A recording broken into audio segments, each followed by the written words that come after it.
Hello વિદ્યાર્થી મિત્રો, open study point open for all ચેનલમાં આપનું સ્વાગત છે.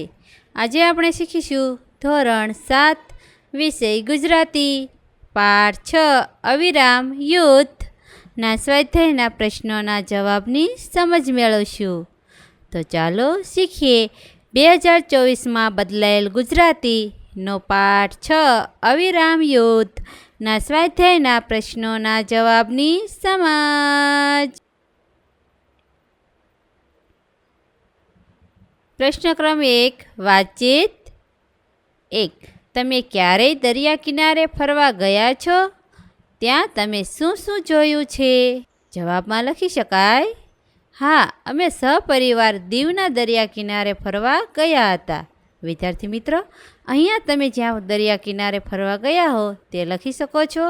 હું સહપરિવાર દીવના દરિયા કિનારે ફરવા ગઈ હતી, આથી તેના વિશે લખું છું. ત્યાં અમે દરિયામાં નહાવાની મજા માણી હતી. ત્યાં એક કિલ્લો અને દીવાદાંડી જોઈ હતી. અમે દીવાદાંડી ઉપર જઈને અરબ સાગરનો અદ્ભુત નજારો જોયો હતો.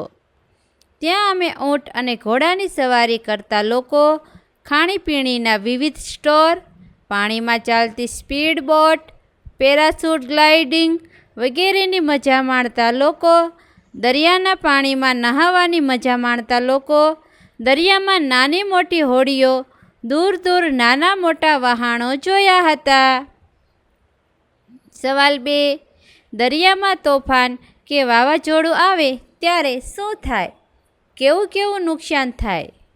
એના જવાબમાં: દરિયામાં તોફાન કે વાવાઝોડું આવે ત્યારે ઘણા ઊંચા મોજા ઉછળે છે. તે મોજા કિનારાને ખૂબ વેગથી અથડાય છે. એથી ખૂબ મોટા પ્રમાણમાં નુકસાન થાય છે. દરિયાના તોફાનને કારણે દરિયા કિનારાના પ્રદેશોમાં જાનમાલનું ખૂબ જ મોટા પ્રમાણમાં નુકસાન થાય છે. માછીમારો અને દરિયાખેડૂઓની હોડીઓને મોટા પ્રમાણમાં નુકસાન થાય છે. દરિયાકાંઠાના લોકો ઘણીવાર તેમના પરિવારજનો તેમજ સંપત્તિ ગુમાવે છે. 3. તમે કઈ કઈ કુદરતી આફતો વિશે જાણો છો? જવાબ: કુદરતી આફતો એવી ઘટનાઓ છે જે માનવ હસ્તક્ષેપ વિના થાય છે. જીવન અને માનવો પર એની નકારાત્મક અસર થાય છે. વિવિધ કુદરતી આફતો નીચે મુજબ છે.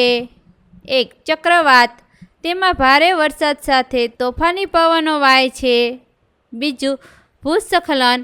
તે સામાન્ય રીતે તીવ્ર અને લાંબા સમય સુધી વરસાદને કારણે થાય છે, જે પાણીથી જમીનને સંતૃપ્ત કરે છે ને ભૂસ્ખલનનું કારણ બને છે.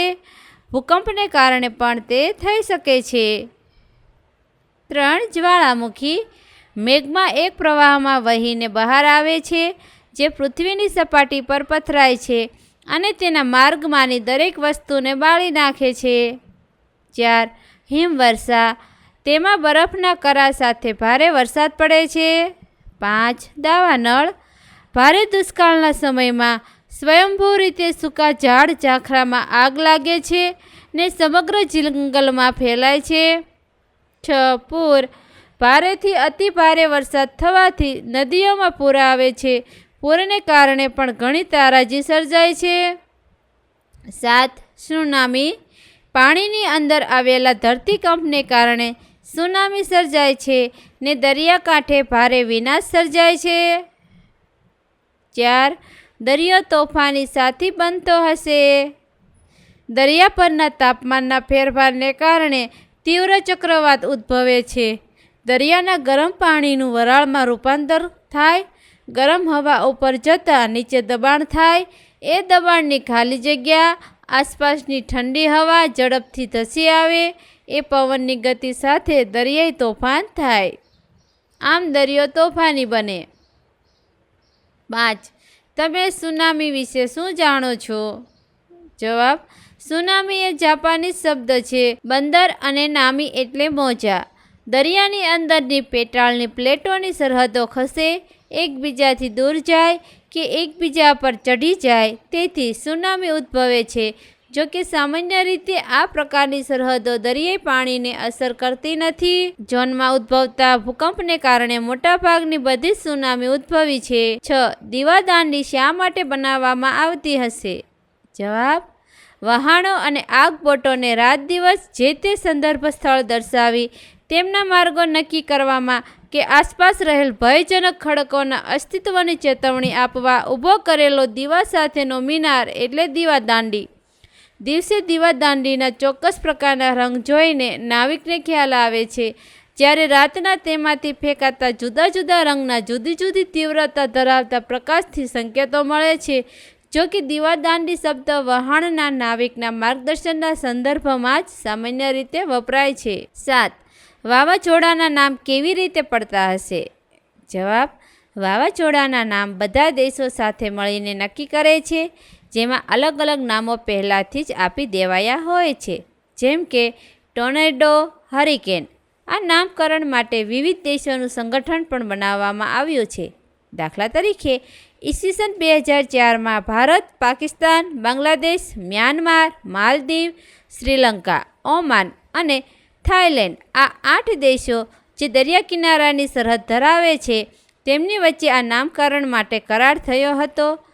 ભૂતકાળમાં ઓખી, કટરીના, લીજા, લેરી, ટોકજે જેવા વાવાઝોડાના નામ અપાયા હતા. પ્રશ્ન ક્રમ 2. પાઠના આધારે વાક્ય સાચું છે કે ખોટું તે કહો. ખોટું વાક્ય સુધારીને લખો. અહીં કેટલાક વાક્યો આપેલા છે. તે સાચા છે કે ખોટા તે પાઠના આધારે કહેવાનું છે અને ખોટું વાક્ય સુધારીને લખવાનું છે. સવાલ 1. છોકરો દરિયાઈ તોફાનમાં ફસાયેલા પિતાને જોઈ રહે છે. આ વિધાન ખોટું છે. સુધારેલું વાક્ય: છોકરો દરિયાઈ તોફાનમાં ફસાયેલા પિતાને જોઈને તેમને બચાવવા જવા ધમપછાડા કરે છે. 2.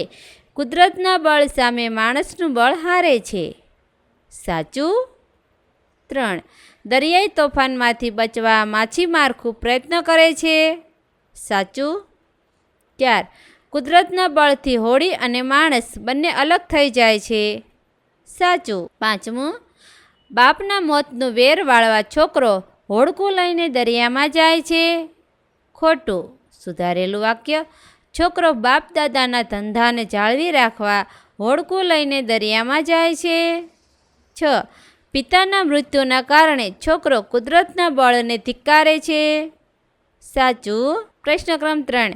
નીચેના વાક્યો કોણ, કોને ઉદ્દેશીને અને કયા પ્રસંગે બોલે છે તે જણાવો. 1. માળી સાચવજે. આ વિધાન છોકરો તેની માને કહે છે કે જ્યારે તે છોકરો બાપ દાદાનો ધંધો આગળ વધારવા હોડકામાં બેસી દરિયામાં જાય છે. 2. કેમ દોસ્ત, ઓળખાણ પડે કે? લેખક છોકરાને કહે છે કે જ્યારે તે દરિયામાં જવા પોતાનું હોડકું તૈયાર કરી રહ્યો હોય છે. 3. લ્યો રામ રામ, સાંજે ફરવા આવશો કે? છોકરો લેખકને કહે છે કે જ્યારે તે ઝપાટાબંધ ચપળતાથી હોડકામાં બેસી દરિયામાં જાય છે. 4. વહેલું મોડું સૌને મરવાનું છે ને? છોકરાની માં લેખકને કહે છે કે જ્યારે તેનો દીકરો હોડીમાં બેસી દરિયો ખેડવા આનંદભેર ચાલ્યો જાય છે. પ્રશ્ન ક્રમ 4. આપેલ શબ્દ જૂથોને લાગુ પડતા અ અને બ વિભાગમાં વહેંચો. અહીં શબ્દ જૂથો આપેલા છે, તેને અ અને બ વિભાગમાં વહેંચવાના છે. ચંદ્ર પર ચંદ્રયાનનું ઉતરવું, કૃત્રિમ માણસ બનાવવો, સોલાર સિસ્ટમ બનાવવી, પાણીના સંગ્રહ માટે ડેમ બાંધવા, અવકાશીય સંશોધન માટે યાન મોકલવું, જ્વાળામુખી ફાટી નીકળવો, દરિયામાં સુનામી આવવું.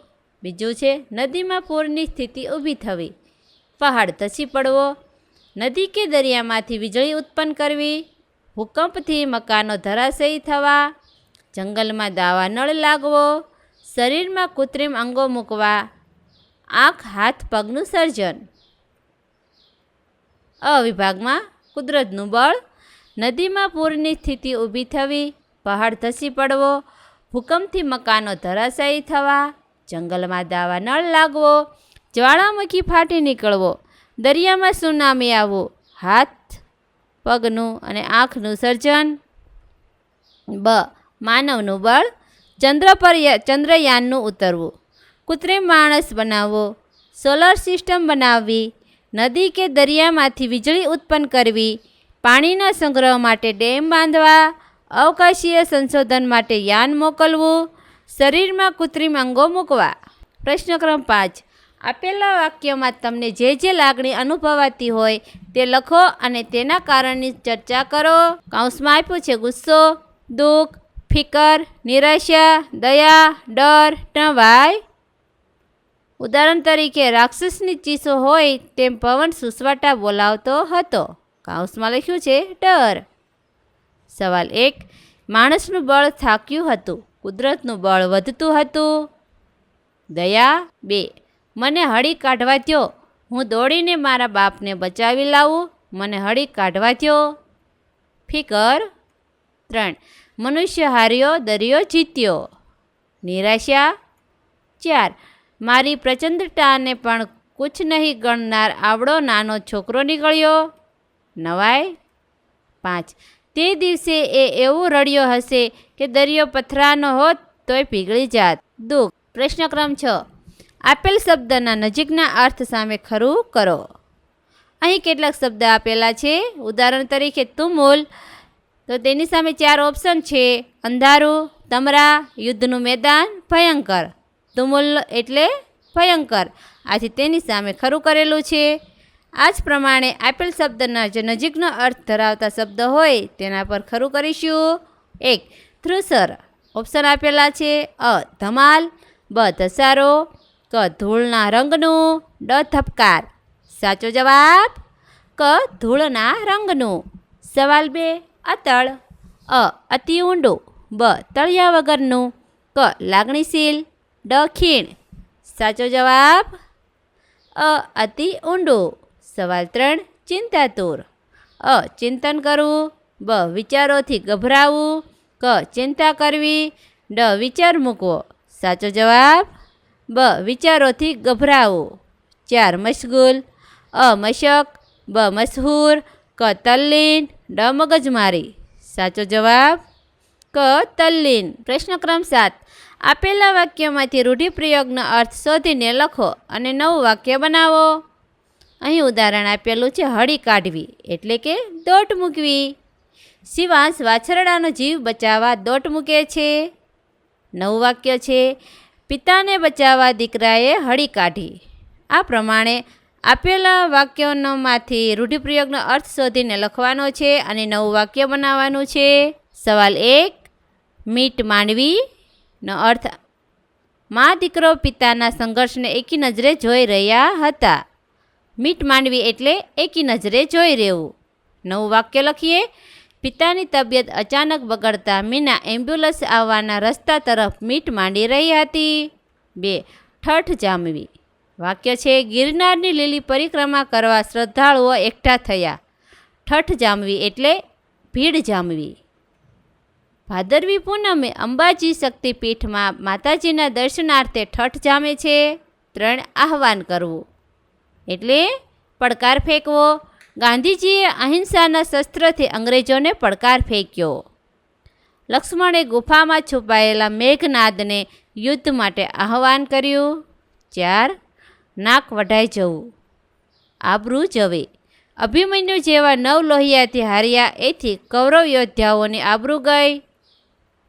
હીરાના વેપારીને ત્યાં થયેલી ચોરીમાં શાંતા કાકીનો દીકરો પકડાતા તેમનું નાક વઢાઈ ગયું. પ્રશ્ન ક્રમ 8. નીચેના વાક્યોમાં યોગ્ય વિરામ ચિહ્નો મૂકો. દીપિકા પાસે નોટ, પેન્સિલ, રબર, ચોપડી વગેરે છે. દીપિકા પાસે નોટ, પેન્સિલ, રબર, ચોપડી વગેરે છે. 2. પિનલ પાણી લઈને અમને આપ્યો. 3. બાપુજી ક્યારે અમદાવાદ જવાના છે? પ્રશ્ન ચિહ્ન મૂકશું. 4. ખબરદાર ત્યાં જ ઊભા રહેજો. ખબરદાર ઉદ્ગાર ચિહ્ન, ત્યાં જ ઊભા રહેજો, પછી ઉદ્ગાર ચિહ્ન મૂકશું. 5. અરે મારા સાપ, શું ભગવાનને બચાવતા નથી આવડતું? અરે મારા સાપ. ઉદ્ગાર ચિહ્ન, શું ભગવાનને બચાવતા નથી આવડતું? પ્રશ્ન વાક્ય મૂકીશું. 6. અમે પ્રવાસમાં દીવ, દ્વારકા, વેરાવળ અને સોમનાથ ગયા. અમે પ્રવાસમાં દીવ અલ્પવિરામ, દ્વારકા અલ્પવિરામ મૂકીશું, વેરાવળ અને સોમનાથ ગયા પૂર્ણ વિરામ. 7. પ્રાર્થનાના શબ્દો હતા મંદિર તારું વિશ્વ રૂપાળું. સવાલ 8. તુલસીદાસે રામચરિતમાનસ ગ્રંથ લખ્યો છે. 9. બાળકે કહ્યું, મને હળી કાઢવા દ્યો. 10. છોકરો કહે, માળી સાચવજે. પ્રશ્ન ક્રમ 9. નીચેના વિરામ ચિહ્નો આવતા હોય તેવા બે વાક્યો તમારા પાઠ્યપુસ્તકમાંથી શોધીને લખો. 1. ત્યાં તો તું પાછો એને એ ધંધો લઈને બેઠો. જાત્રામાં આગળ બીજું શું જોવાનું આવશે? હવે ઉદ્ગાર ચિહ્નોના વાક્ય. હું આગળ વધ્યો કેમ દોસ્ત? જીવનના છેલ્લા શ્વાસ સુધી દિવાળી બહેન ગિરનારને ખોળે જ રહ્યા. 1. સોના વાટકડી રે કેસર ઘોળિયા વાલમિયા જેવા લોકગીતો નહીં સાંભળ્યા હોય. 2. સોનલ બહેન ભાભી ટહુક્યા અલ્પ વિરામનું ચિહ્ન.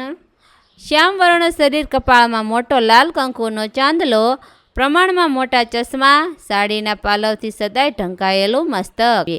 બટાકો રીંગણ સાથે, દૂધી સાથે, કારેલા, શક્કરિયા, ટમેટાં અને વટાણા સાથે મિક્સ થઈ જાય છે. પ્રશ્ન ક્રમ 10. ચર્ચા કરો, લખો અને રજૂ કરો. 1. ક્યારે દરિયો મજાનો અને ક્યારે ડરામણો? દરિયો વિવિધ રૂપે જોવા મળે છે. ક્યારેક શાંત, ક્યારેક ડરામણો. દરિયાની સપાટી ઉપરથી ગરમ ને ભેજવાળી હવા ઉપર ઉઠે ત્યારે લો પ્રેશર સિસ્ટમ ઊભી થાય છે ને શાંત દેખાતો દરિયો ડરામણો બને છે. દરિયો શાંત હોય ત્યારે મજાનો અને તોફાની બને ત્યારે ડરામણો. અદ્ભુત નજારો જોવા લોકો એકઠા થાય. દરિયાના પાણીમાં નહાવાની મજા નાની મોટી હોડીઓમાં બેસવા મળે. તોફાન કે વાવાઝોડું આવે ત્યારે ઘણા ઊંચા મોજા ઉછળે. પવન વેગથી મોજા સાથે અથડાય. કિનારાના પ્રદેશોમાં જાનમાલનું નુકસાન થાય. માછીમારોને, દરિયાખેડૂઓની હોડીઓને નુકસાન થાય. 2. જો તમને દરિયા કિનારે જવા મળે તો? જો મને દરિયા કિનારે જવા મળે તો હું મન ભરીને એની મજા માણી લઉં. દીવાદાંડી, આગબોટો, સાગર ખેડૂઓ બધું મન ભરીને માણું. દરિયા કિનારે ઊંટ ઘોડાની સવારી કરો. ખાણીપીણાના પાણીમાં ચાલતી સ્પીડ બોટ, પેરાશૂટ ગ્લાઇડિંગ વગેરેની મજા માણો. પ્રશ્ન ક્રમ 11. પ્રશ્નોના જવાબ લખો. 1. મા દીકરો અત્યંત ચિંતાતુર બની ગયા. કારણ આપો. છોકરાના પિતાની હોડી દરિયાના ભયંકર તોફાનમાં ફસાઈ હતી. તેમની નાની સરખી હોડી હિમાલય જેવડા મોજા ઉપર ચડીને નીચે પછડાતી અને પવનના ઝપાટાથી હાલક ડોલક થતી નજરે પડી. આ દ્રશ્ય જોતાં જ મા દીકરો અત્યંત ચિંતાતુર બની ગયા. 2. છોકરાનો આનંદ કેમ લાંબો સમય ટક્યો નહીં? છોકરો અને તેની મા સાંજે દરિયા કિનારે તેના પિતાની હોડી લઈને પરત આવવાની રાહ જોઈને ઊભા રહેતા. તેમણે દૂર દૂર ઝાંખા અંધકારમાં તેમની નાની હોડી હિમાલય જેવડા મોજામાં અને પવનના ઝપાટાથી હાલક ડોલક થતી નજરે પડી. આ જોઈ છોકરો આનંદિત થઈ કૂદવા લાગ્યો, પરંતુ હોડી ખૂબ દૂર હતી. પવનનો ઝપાટો એટલો આકરો હતો, દરિયાનો વેગ એટલો ભયંકર હતો. ધીરે ધીરે દરિયો વધારે ને વધારે પ્રચંડ બનતો હતો. હોડીની એક ઉપર બીજી પછડાટ ને તરત ત્રીજી, એમ એક પછી એક પરંપરા ચાલી ને પવનના એક ઝપાટે હોડીને અને તેના પિતાને જુદા કરી દીધા અને આ જોઈ છોકરાનો આનંદ જતો રહ્યો. 3. છોકરાએ હોડી કેમ તૈયાર કરી હશે? છોકરાએ તેના બાપ દાદાના ધંધાને ટકાવવાને આગળ વધારવાના ઈરાદાથી હોડી તૈયાર કરી હશે. 4. પોતાના બાપ દાદાનો ધંધો ચાલુ રાખવા અંગેના છોકરાના વિચારો જણાવો. છોકરો પોતાના બાપ દાદાનો ધંધો ચાલુ રાખવા અંગે વિચારે છે કે તેને ભગવાનને આ ધંધો સોંપ્યો છે. બીજો ધંધો સારો આવડતો હોય તો ભલે, નહીં તો બીકના માર્યા બાપ દાદાનો ધંધો છોડવાથી તેનું નાક વઢાઈ જાય. જેમ દરિયાને તોફાન કરતા આવડે છે તેમ ભગવાનને બચાવતા પણ આવડે છે. તેના પિતા દાદા વગેરે દરિયામાં જ મર્યા, તેથી તેનું પણ જે થવાનું હોય તે થાય, પણ તે દરિયામાં જવાથી પાછો પડે તો તેની માનું નામ લાજે. 5. આ એકમનું અવિરામ યુદ્ધની જગ્યાએ તમારે આપવાનું હોય તો કયું શીર્ષક આપો? શા માટે? કુદરતને શરણે. કુદરતનો મહાઅંશ એટલે દરિયો. આ ઘટના દરિયાના શરણે બનેલી હોવાથી કુદરતને શરણે શીર્ષક આપેલ છે. સવાલ 6. પાઠના આધારે તોફાની દરિયા વિશે 6-7 વાક્યો લખો. દરિયાના મેલા ડહોળા પાણીના ડુંગર જેવડા મોજા ઉપરા ઉપરી આવે છે અને ખડક પર પછડાય છે. રાક્ષસની ચીસોની જેમ પવન સુસવાટા બોલાવે છે. મોજા ઉછળી ઉછળીને ખડકમાં પછડાઈને મોટા અવાજ સાથે ઘસારાબંધ પાછા જાય છે. દેવદાનવના યુદ્ધ જેવો દરિયાના પ્રચંડ મોજાનો અવાજ ભયંકર લાગે છે. મોજાની એક પછાટ ઉપર બીજી પછાટને તરત ત્રીજી, એમ એક પછી એક પછાટની પરંપરા ચાલુ હોય છે. દરિયામાં હિમાલય જેવડા મોજા ઉપર ચડીને નીચે પછડાય છે. આ વિડીયો નિહાળવા બદલ આપનો ખૂબ ખૂબ આભાર અને ઓપન સ્ટડી પોઈન્ટ ચેનલ તરફથી વિડીયો નિહાળવા બદલ આપનો આભાર. આવા બીજા વિડીયોઝ નિહાળવા માટે અમારી YouTube channel open study point અત્યારે જ સબસ્ક્રાઈબ કરો.